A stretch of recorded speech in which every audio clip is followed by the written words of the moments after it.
You know, you mentioned the 1-6 hearing. Let's go there because NBC News has obtained that letter that Donald Trump has sent his former advisor, Steve Bannon, in which he waives his claims of executive privilege if Bannon's able to reach an agreement with the January 6th committee on how he testifies.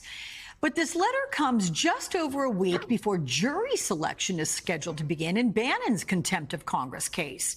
And we had committee member Zoe Lofgren, who said this morning they have many questions for Bannon. So give me an idea of what an agreement with the committee could look like, and if testimony by Bannon would then cancel out contempt charges. It is likely that Bannon's agreement would be used to say, basically, hey, listen, you can't hold me in contempt for the investigation because I've testified and cooperated with the committee ultimately.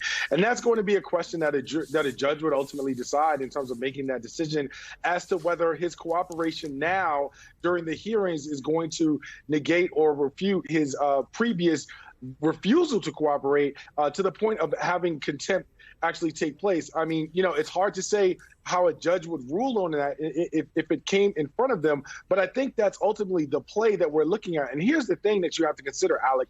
It doesn't necessarily mean that when he testifies in front of the committee that his testimony is going to be helpful. He still has a Fifth Amendment right against self-incrimination that he can invoke. And he also has the ability to basically say, listen, I don't remember or I don't recall. And those are things that, without some really savvy and pointed questions, the committee will have to live with if that's the route that he decides to take. So I do think that it remains to be seen at this point how much of that testimony would actually be valuable in a way that would ultimately cancel out his previous refusal to cooperate with the January 6th committee during its investigation phase. Yeah, you make a good point, Charles Coleman, my friend. Good to see you. Thank you so much.